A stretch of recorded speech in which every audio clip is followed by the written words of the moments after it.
Okay, here we are. We are live. Hello, everyone. Welcome to this episode, this live production of the Data Binge Podcast. I'm your host, Derek Russell. If this is your first time tuning in, the Data Binge Podcast is a series of discussions, a library of discussions focused on the human experience, the human relationship with technology. We have just such an amazing guest profile and discussion ready for you today. Before we get started, I'd like to introduce Chris Redlitz, co-founder of The Last Mile, and Jason Jones, remote instruction manager at The Last Mile, and a member of your prestigious alumni group of the program. Gentlemen, how are you feeling today? Great. Really appreciate you having us, Derek. Yeah, I echo that. I'm really honored to be here. I've been looking forward to this for a really long time, so thank you for joining. So, gentlemen, for folks that don't understand who or what The Last Mile, what you guys are up to, what you're doing.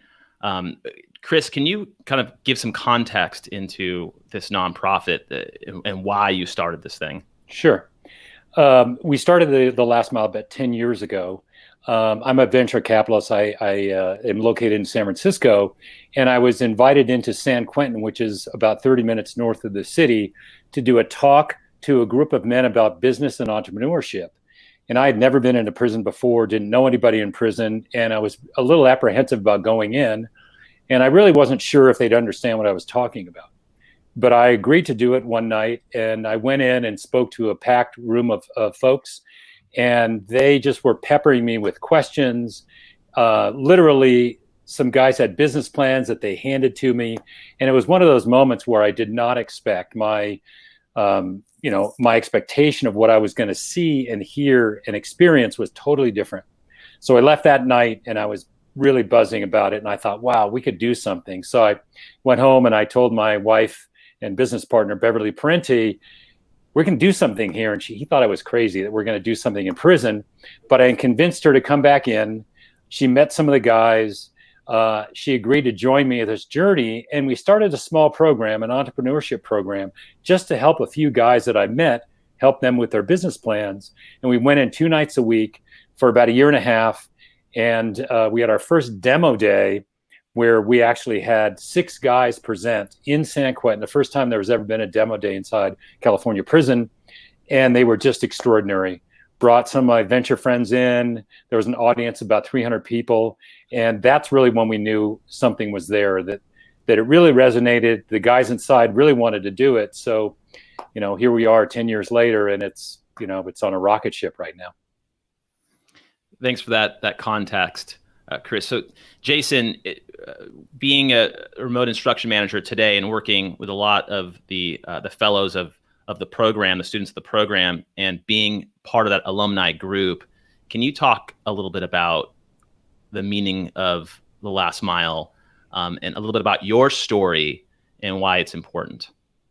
Definitely. So I spent 13 and a half years incarcerated, and towards the end of my sentence, I got transferred to San Quentin. And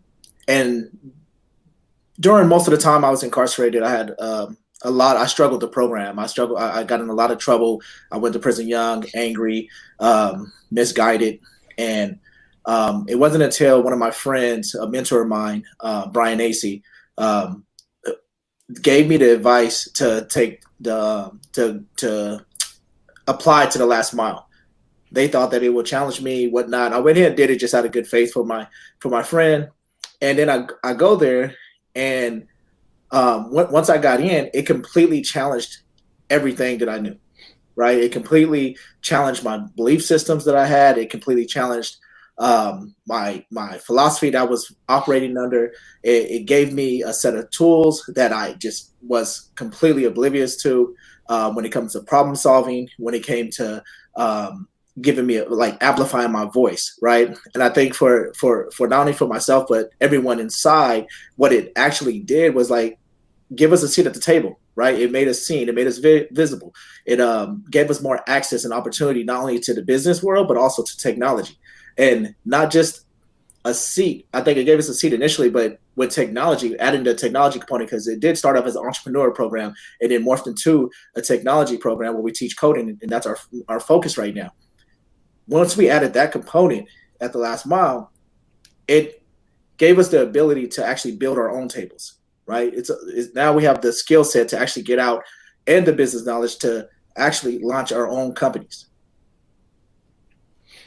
And so, Jason, when we spoke earlier, you talked about this idea of giving hope and transparency, and Chris talks a lot about that as well. But while we're next to your story and next to some of the things that you've been through in terms of your experiences and some of the students that you're talking to on a daily basis in real time, where's the issue? Where's the gap?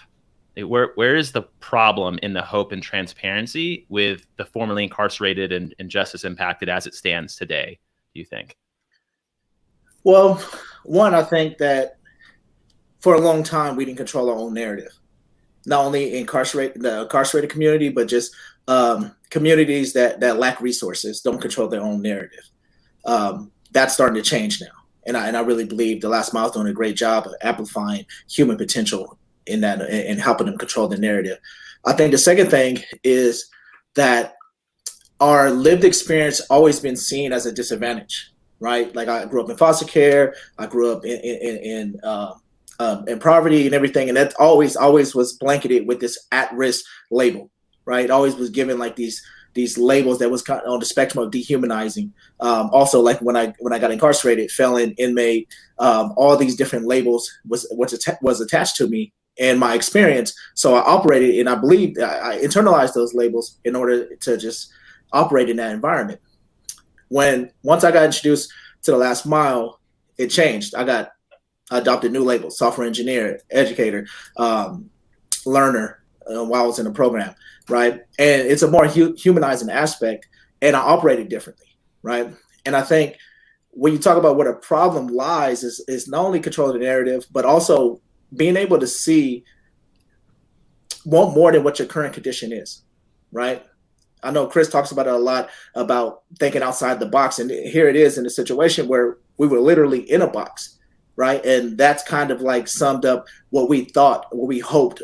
Our hopes was just, it was minimal because it was hard to see down the line, hard to see to the future, where technology is all about optimization and scale, right? So you apply some of these technical principles into your life, it makes a lot more sense. When you're thinking about planning for your future, you want an optimal solution. You want to get there the most efficient way, but you also want to scale it in a way that makes sense. So, Chris, I would love to understand, based upon some of the things that Jason is talking about, which is just a beautiful way of using technology. And that's why we're centering on this conversation, and we're talking about mass incarceration, but we're talking about leveraging the power of scale, leveraging the power of refactorization, leveraging the power of technology. Chris, where was your head at when you were thinking about this program and you were thinking about creating this vision for hope and transparency that Jason talks about?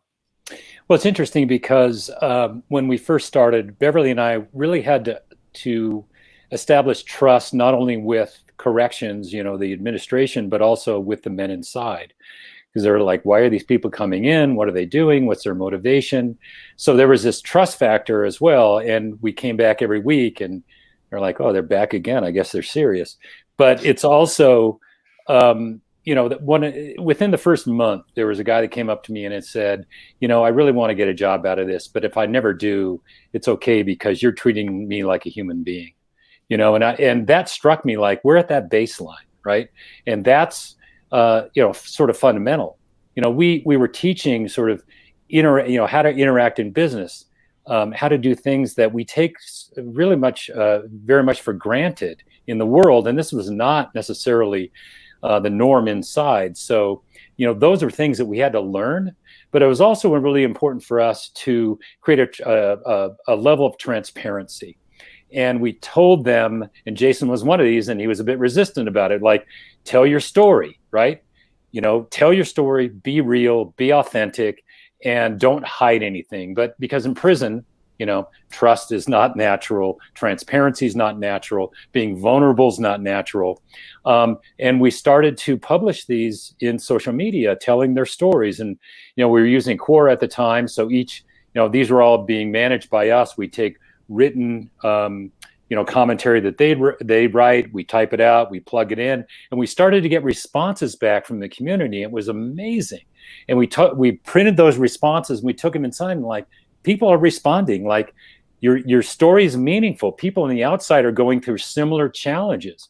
And I think that really opened it up. So today, when our graduates are working in various technology companies in the Valley, it's a complete open book. You can ask anybody about their background, their challenges and whatnot, and they'll be very honest with you. And I think that transparency has really helped us, sort of get through those trepidations about hiring formerly incarcerated.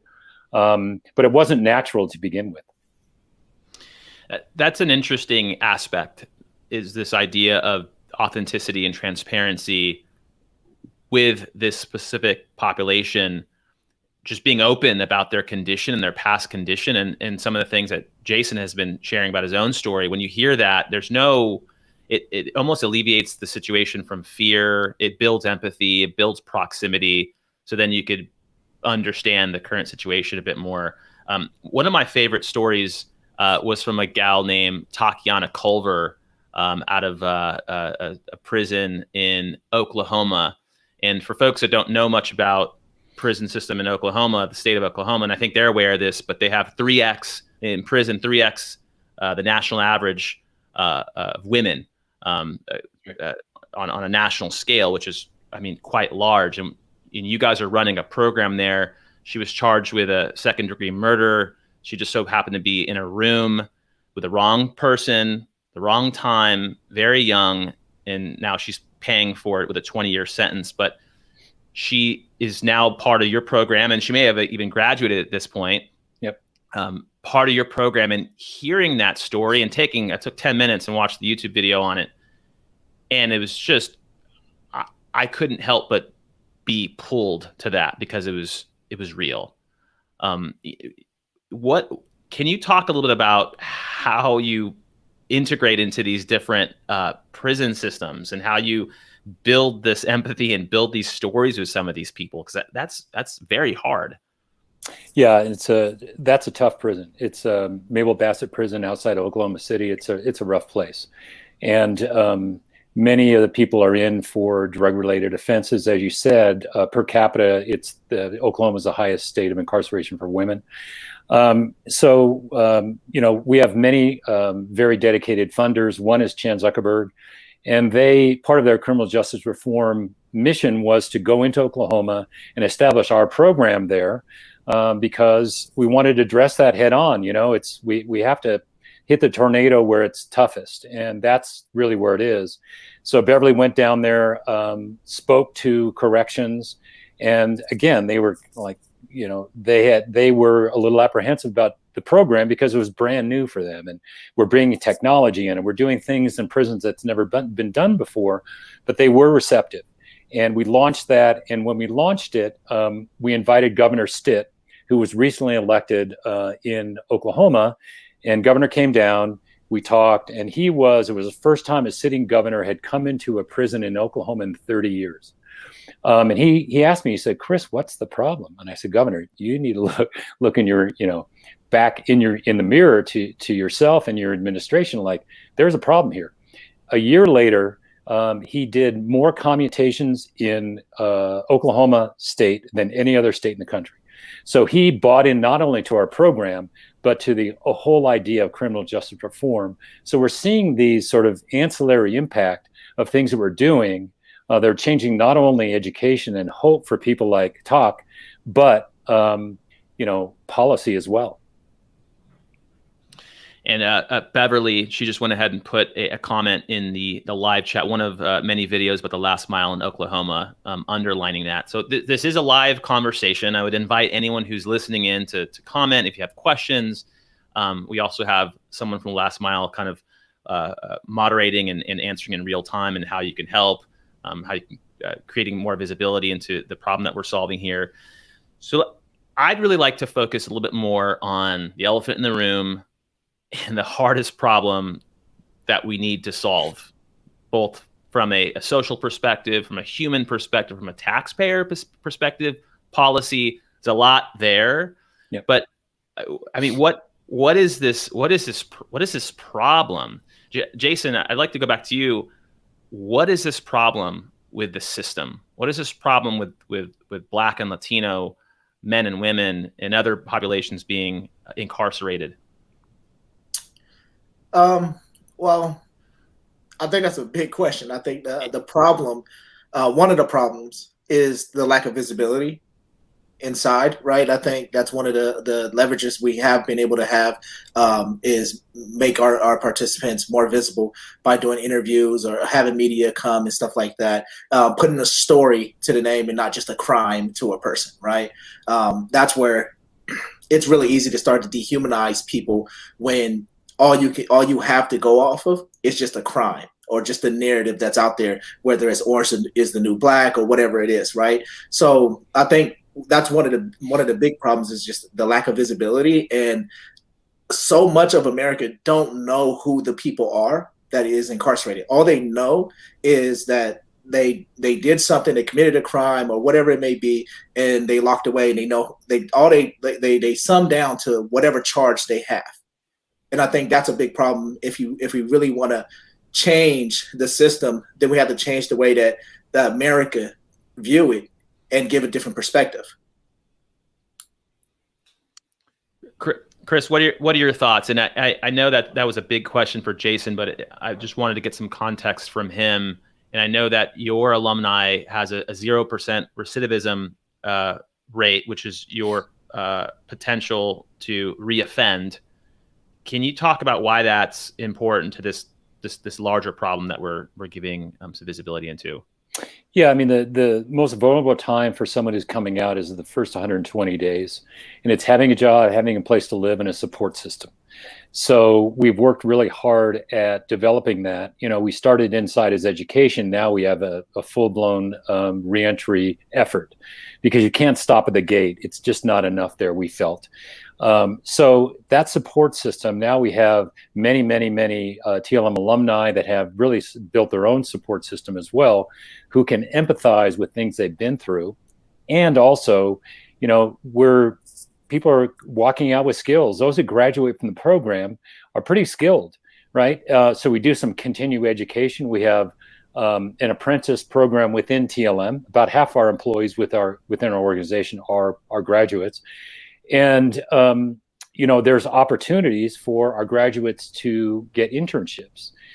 And I think it was a little bit, I don't know, counterintuitive that people could come in and really add value. You think that someone who's formerly incarcerated may have a negative influence on my company culture, and that's just the opposite. People are coming, they're just extraordinarily committed and loyal. You know, we've got people working in places like Slack and Zoom and Square and companies like that in the Valley that are working as software engineers. And this is not a gift. They earn these jobs. So, you know, it was really important for us to sort of break that mental ceiling. You know, and there's people in prison live in a box, and many think in the box. And you have to think literally, sort of not be trite, but outside the box, and sort of blow away what that perceived ceiling. And we've done that now. We've had many people are working as software engineers now, just like Jason. You know, Jason never touched a computer before he came in prison. He realized that he had an aptitude for coding. He loved it. He excelled. And he completely changed his perspective, his life, his goals. He's he's married, has a family. I mean, just like done so extraordinarily well, coming from his background, coming from foster care, being in a gang when he was 11 years old, and now he's a software engineer, and he's leading a team within our company. It's just amazing.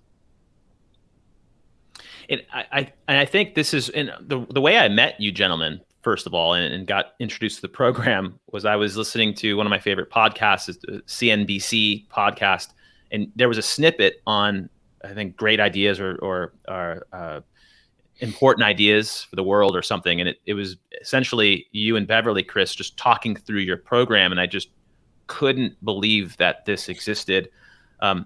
Brian Stevenson is one of my favorite civil rights activists, is also a lawyer. You folks may have seen Jamie Foxx star in the newest movie, I think about a year or two ago. Yep. Kate Johnson is the president of Microsoft US, and she brought him for an interview at one of our sales conferences. And in that interview, I think it was in 2019, it absolutely completely changed my life. And I think the lives of many, many, many others, because of this idea of visibility and transparency and just bringing people closer to this problem. One of the figures that was thrown out, one in every 3 Black males born in 2001, and this is 20-year-old data, out of every 3 Black males born in 2001 will face some type of jail or prison time. That may have declined since the African-American population has declined in prison over the last 20 years by about 20%. There's just less violent crimes in the country, but it's still high. It's probably around 1 in 4 or so. So when you're giving these folks these skills, these coding skills, these engineering skills, what makes it different? How does it disrupt the lineage of this problem, do you think, Chris? And I'd love to hear from you too, Jason. Well, part of our goal and part of our mission statement is breaking the generational cycle of incarceration in America. So, as I said, Jason has a family, and part of the goal really is, we're a reactive program because we're dealing with people who have already offended or in prison. But I think it's really important for us to be very proactive. And those graduates of ours many have families, and we want them to set a good example for their children in their community, and that's critically important. Just this year, we established a scholarship program within TLM for all of our graduates who have kids who are going to goal is to be in post-secondary education, whether it's college, whether it's boot camp, whether it's trade school, that we want to make sure that that success that our graduates have seen can translate into their communities. So I think it's really important that we do that. And we've seen many folks that are going back to their communities. Part of what our, the obligation more or less that people feel when they get out is they have to contribute when they get out. They have to go back and be positive examples to their community.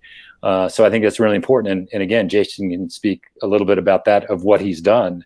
Within 2 weeks of getting out, I think it was, correct me if I'm wrong, Jason, he set up an after-school program at McClymonds High School in Oakland to teach coding. And he'd been free for like 2 weeks.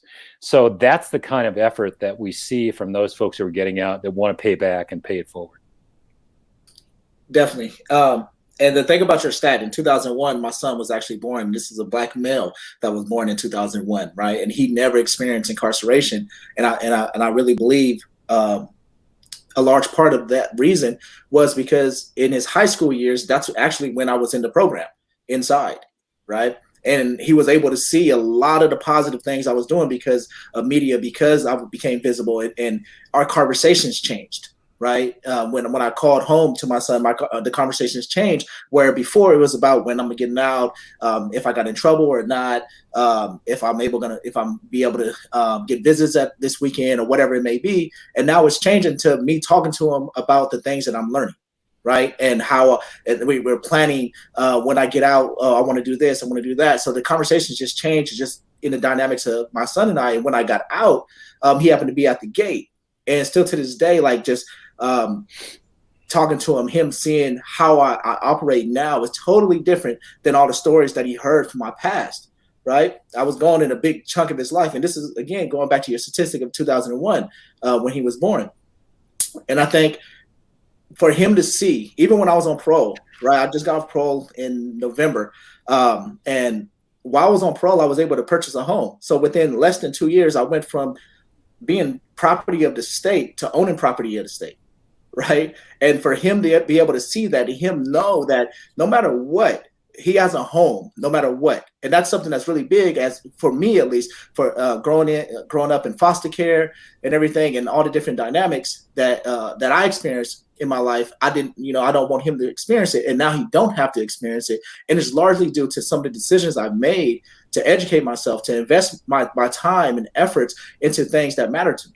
Right. And now him seeing that and him wanting to do more with his life. And then to speak about just the program, yeah, it was the first week or second week, I can't remember, when I went to McClymonds, and they had a tech center there, and they had computers, but no teacher, right? And I was like, well, what do y'all plan to do? They was like, well, we want to eventually, hopefully, teach them coding or whatnot. I was like, well, I know coding, I'll teach them, right? And so we started doing it every Tuesday and Thursday. Every Tuesday and Thursday, I'll go there and started doing the after school program. And literally all the young people that was in the course that I was teaching, they were so far behind in school, and they graduated all on time by the end. And it was a lot of me also introducing these coding principles, teaching them how to develop software, but also really diving deeper in these concepts and how to apply them in their life. Right. And like all of them end up going to college and everything else. So it was really transformative to see, like, within a matter of weeks, for me to be able to get out and have that kind of impact in the community. Sounds like it gave you a new model. And Jason, we talked about this idea of this just restructuring your potential and restructuring your vision. And that just comes out so much when listening to you. So Chris Schumacher, you guys are getting a lot of love. There's a lot of hand claps and likes and hearts I'm seeing on this LinkedIn screen. So folks can continue to show your support for the conversation and ask any questions that you have for these gentlemen. But Chris Schumacher was part of an alumni of the program. He says, I can speak firsthand that this program works. It has allowed me to gain employment as a software engineer and pave a road for those following in my footsteps. I'm very proud of my TLM family and our mission. So that's very, very cool. So let's start getting into, we've kind of understood the problem. We understood some of the solutions that you guys have, the context, why this is important, some of the lives that you're changing. And I would love to end the call at some point with how folks can help, but just opening up the aperture into what does this learning look like? Like what are the dynamics of getting into a prison and having some type of software and having folks learning on the software and giving them homework, and what does that whole process look like so folks can understand a little bit more? Yeah, I mean, you want to about how they learn inside? Yeah, how do they learn? Yeah, exactly. Sure. Yeah, shout out to Chris Schumacher, by the way. Kudos to him. He's another one that walked out and he's done a phenomenal job as a software engineer. So kudos to him. We, as Jason said, we started as an entrepreneurship program. And then in 2014, we understood the value of soft skills, but it didn't give you a competitive advantage, certainly coming out of prison. But with the lack of software engineers in the marketplace, we felt like that was an area that if we could do it, and we weren't sure whether people could do it inside, starting from basically zero. And we evolved the program. So it's been 6 years since we've been doing it. We built basically an offline version of a learning management system.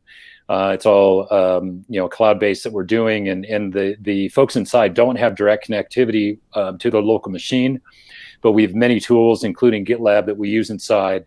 It's basically 2 6-month cohorts, and they are learning front-end engineering, a lot around JavaScript, and it's pretty intense. It's tough to get into as well. Now there's a huge demand of folks across all of our programs. Now we're in 7 states, I think it's close to 25 classrooms. We have 7 facilities here in California. Our big facility that we built in San Quentin, we took over the print factory and we rebuilt it. Now it has 5 classrooms. It's pretty state of the art now. You walk in, you feel like you're in South Market somewhere in Silicon Valley or in San Francisco. But we teach those skills, and it's tough to get into. It's an interview process, logic test, essay test, face-to-face interview. You have to be a good citizen. You can't have an infraction for 2 years prior to applying. If you had an infraction while you're inside, you're asked to leave the program. So, that is really important for us. And it's also one of those things where, for the first time, many people inside are working with other ethnicities and cultures. Prisons are very segregated. The yards are very segregated. And it's pretty dramatic. In San Quentin, there's a big, huge metal door that you have to go through to get into this area where our classrooms are. And when you walk through that door, you leave all of those prejudices behind you. In our classroom, we have every ethnicity. We have all folks working together that may not have ever interacted, in their facilities or in the yard. And Jason can speak to some of that. But, I think that's really important, that it's not only the coding, but it's also learning how to interact and work in teams and be collaborative. And that's a big, big part of it. You've got people that now are super supportive with each other that may have never talked to each other in a normal day inside prison. That's true. I remember the first day in the program, they asked us to pair up with someone that we don't really know and build a website by Friday.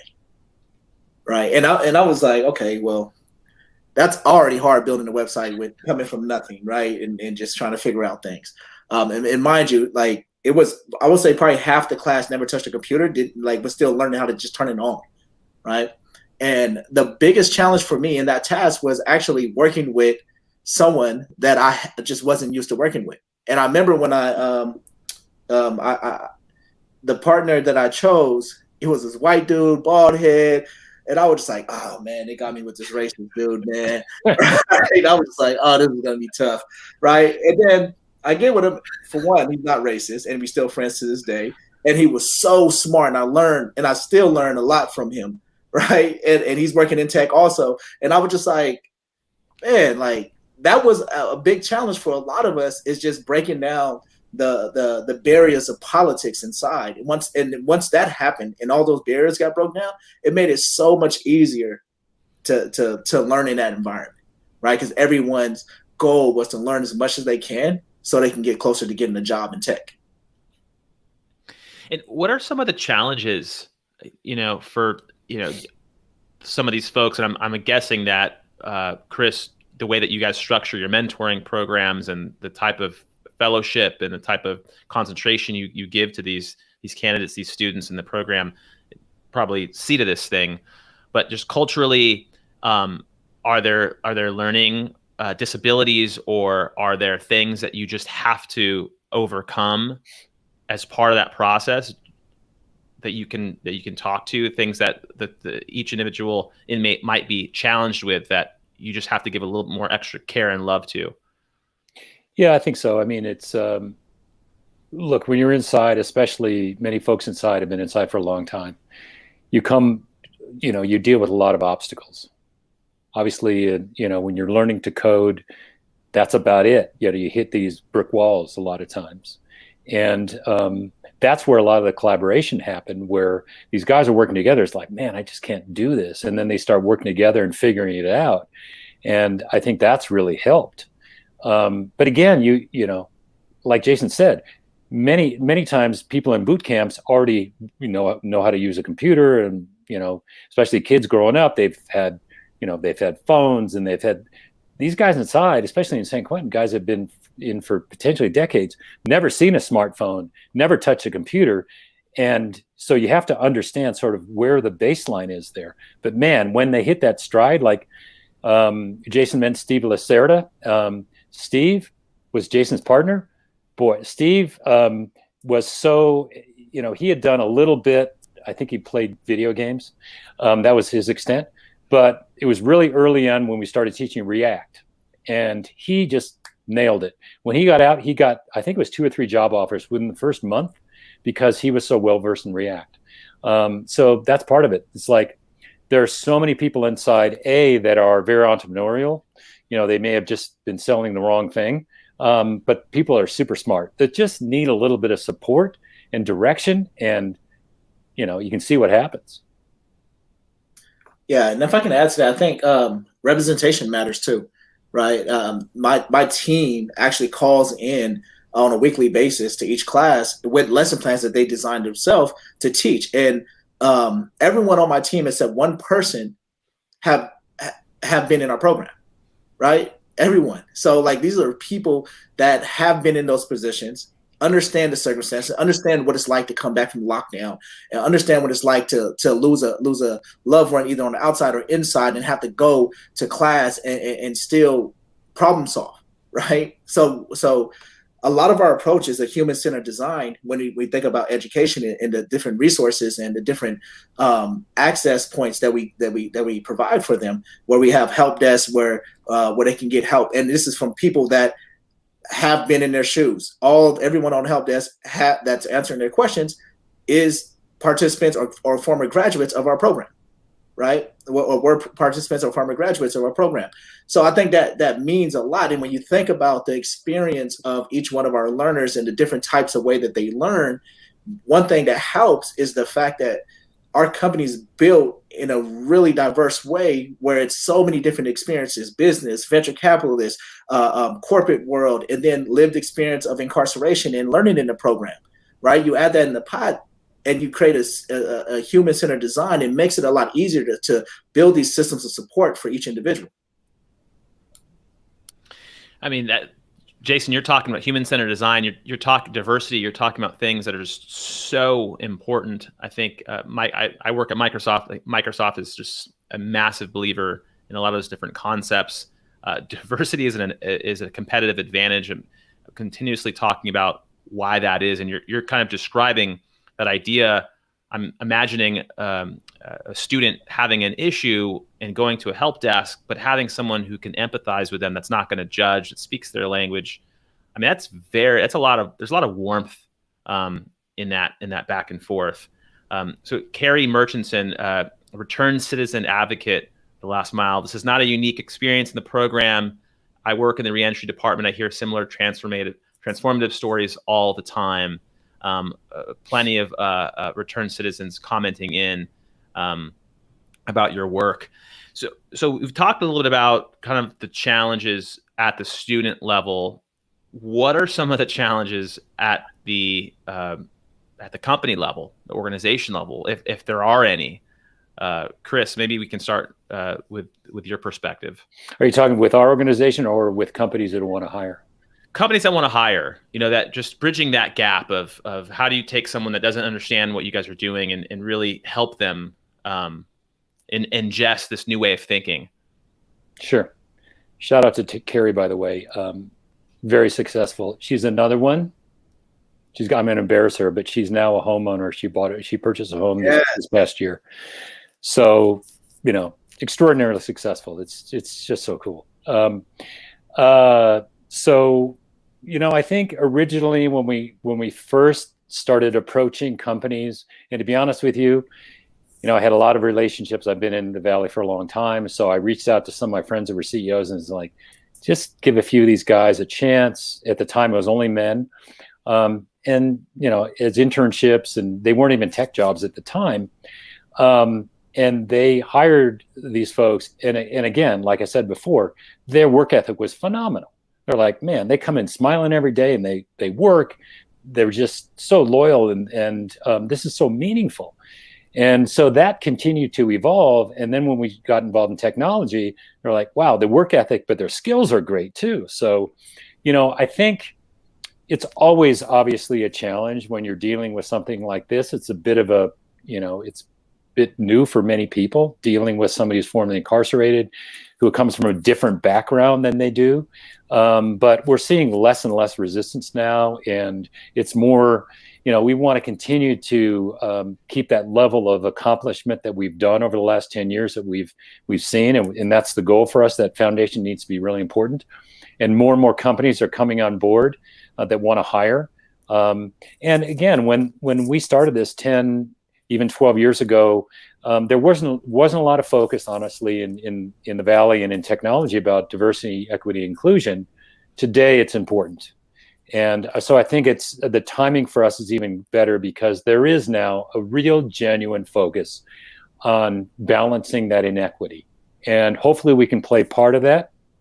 And I think it's just going to continue because there is so much positive for hiring folks out of our program and other programs that, people really, really work hard to get there. And again, without a program like this, they may not get to the front door. They have to earn their way through, and they have to be successful once they get through the front door. But we just want to get them to the front door and get exposure and get some sort of, opportunity to participate. Jason, what do you think about this? You're in this position where your whole life you've not felt that hope. You haven't had that transparency. You haven't been able to see the future, a good future for yourself. And just in talking about you kind of representing some of these folks in the program, and then you're put in this opportunity to work at one of these tech businesses. What are some of the challenges there, if any, that you can think about? I think we do so much learning in our class while we're inside the last mile that when you transfer into a setting and just like any new tech company that you go to, you have to learn their stack, you have to learn the language, you have to learn their systems of how they want to do things. So I think that part is least of the worries of challenges. I think the big challenge is just clear pathways from point A to point B, meaning point A from coming from incarceration to point B, landing a spot, right, at a company, right? I think for a large part, kind of riffing off of what Chris said about diversity, my personal opinion is that cosmetic diversity is like kind of what's talked about a lot, where it's just black and brown, but the experience, the lived experience of not only black and brown people, but also incarcerated people needs to be folded into that, right? It's really clear to understand diversity. The benefits of diversity is like optimizing your software, being able to serve different markets and everything else. Well, mass incarceration became a social issue and been one, but on a forefront now, where it's on a national conversation. And in order to solve this social issue of mass incarceration, whether you're in the tech space, reentry space, or nonprofit space, you need people with lived experiences, right? You need to understand the problem. You need to be proximate to the problem, like Brian Stevenson says. It just so happens that a lot of our learners that's getting out has the skill set of engineering also under their belt. So when they transfer to companies, it's not only helping them design, taking a different perspective, but also tapping into that market that haven't been tapped into, right?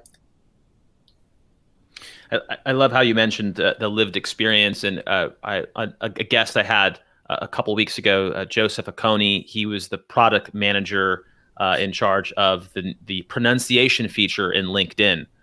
You're able to pronounce your name. It just so happens that folks that have hard to say names feel very insecure or unhappy and frustrated when folks can't get their name right. And one of the things he mentioned about diversity and building out products and the products of the future, the SaaS models of the future, is this idea of diversity lived experience. How can you live through different experiences that can help you understand that people need to consume technology in different ways? And I think this entire conversation encapsulates that as a competitive advantage for some of these tech companies. It sounds like you're getting some call out. So Donnie Baranowski, I need the LinkedIn feature, the pronunciation feature for this. Drop Jason Jones LinkedIn so we can connect and empower the last mile. She's a sales operations specialist at State Flower. We have Daniel Higgs. Love this conversation. Diversity from Stephen Miles. Diversity of ideas is key to growth. Diversity of appearance, not so much. So we're getting towards the closing part of the dialogue, and I want to focus on the future of the last mile. I want to focus on the future of the student populations you're trying to reach, things that your organization needs, wishful thinking, 10x thinking. When you think about that future, that vision, Chris, what comes to mind for you? Yeah, it's really continuing to do what we're doing and just scale what we're doing because we know it works. So we want to continue to broaden the our platform and where we are. As I mentioned, we're in 7 states. Because of COVID, we had to sort of delay some of our expansion, but really by 2024, we want to be in at least 50 classrooms in 14 states. That's kind of the goal. So we have representation in many states, because we know, as I mentioned in Oklahoma, we sort of plant the flag in a state, and it changes the whole dynamic of how, as I mentioned with Governor Stitt, how that state's looking at incarceration and those issues. So it's really important there. We're also broadening our curriculum. So today we teach front-end engineering. We're launching a UI UX design component. We're launching IT certification, and we're also launching a music and video production program where we're going to be teaching audio technicians and video editors. So it's really important that we have a broader curriculum so that people can pursue what may be more realistic for them, because not everybody wants to be a JavaScript coder or a front-end engineer. So that's one of the things that we're expanding. We're also expanding our reentry component, because that's important. We need to have people out talking to more companies, talking to more organizations that can help us with reentry. So that's really important as well.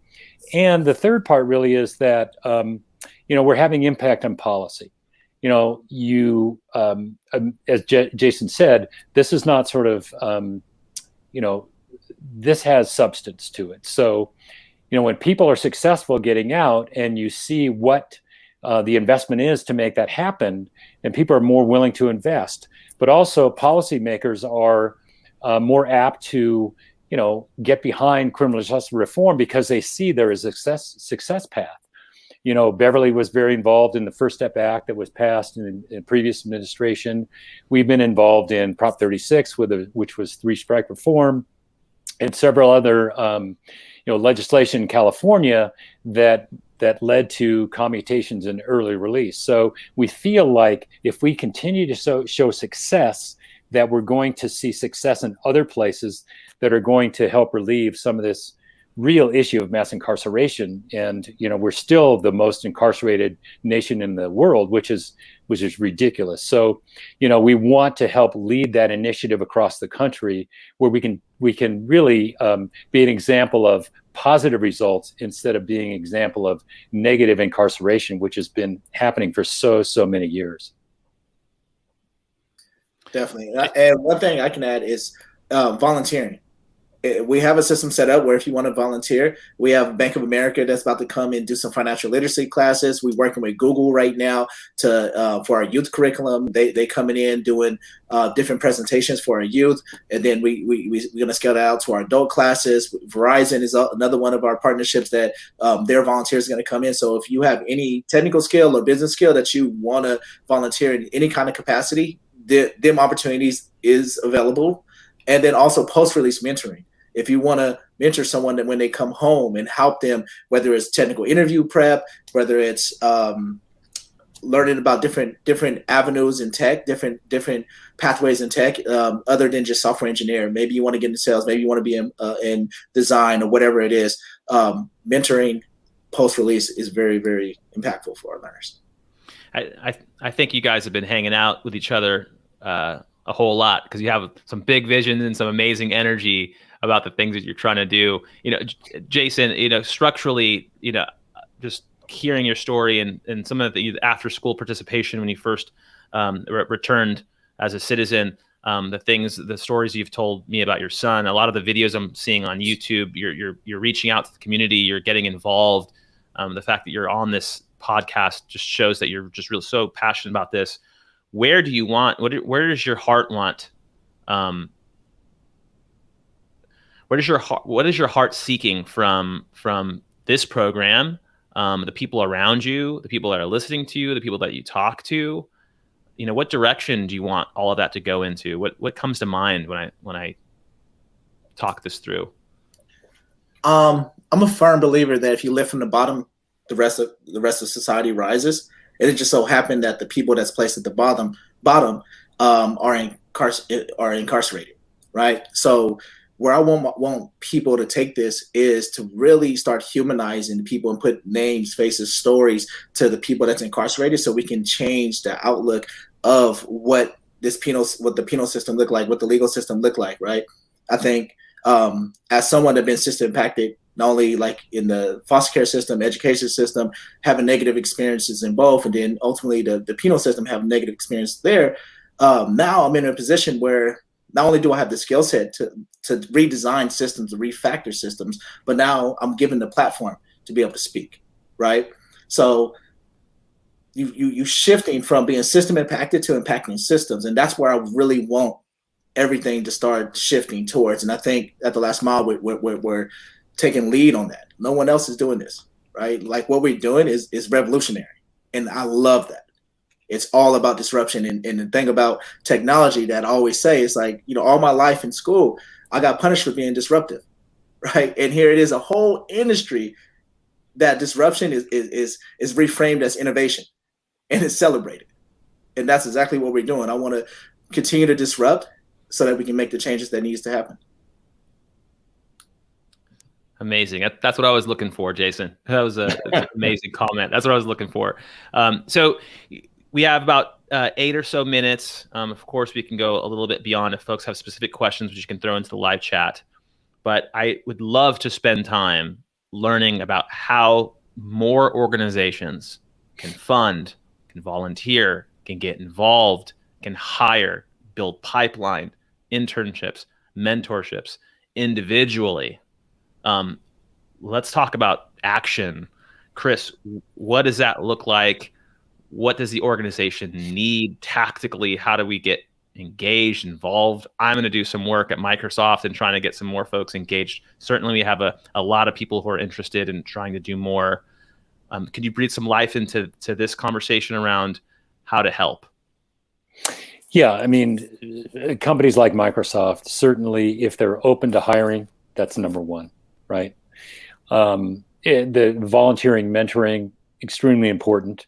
But when it comes down to it, if we have a qualified candidate, would love for them to be considered to be hired by, tech companies.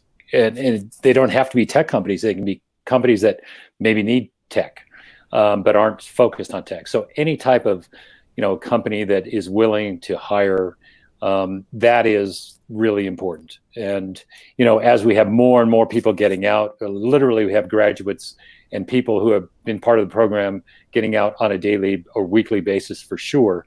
So there's more and more people coming out that are looking for opportunities.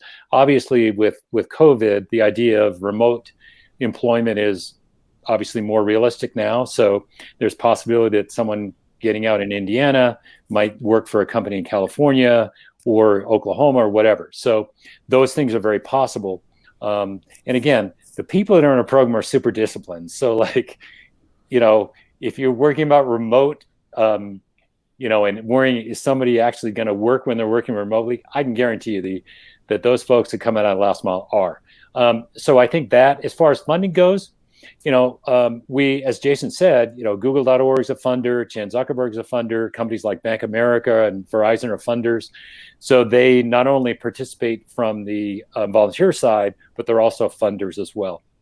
That's always, a problem. It's the first nonprofit that we've ever, run. So, when you're in venture capital, it's very different when you're dealing with growth organizations. Like we're a growth organization, but it's a different dynamic when you're raising funding around nonprofits. So, it's always something that we are thinking about. Fortunately, we've had a lot of support. And individuals can as well. You can go to thelastmile.org and there's a donate button there that you can donate if you'd like to. That's always greatly appreciated. So there's many ways that people can support. And even it's not the last mile.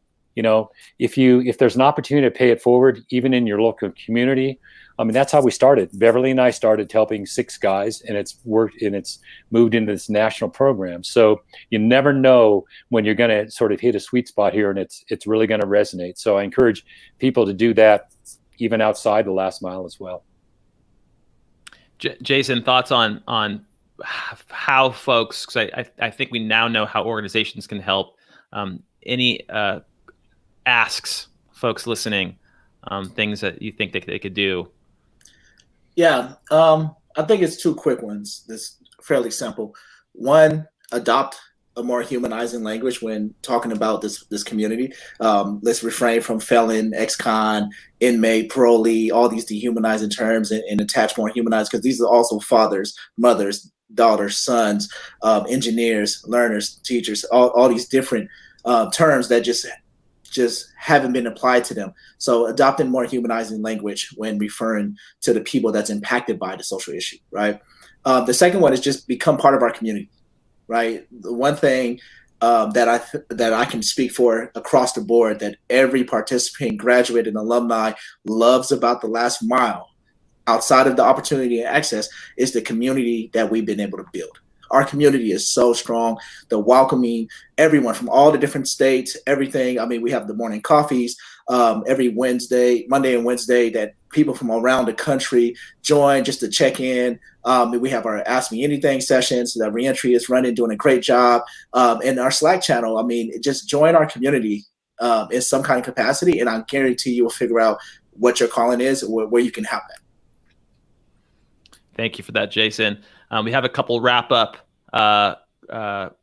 call outs.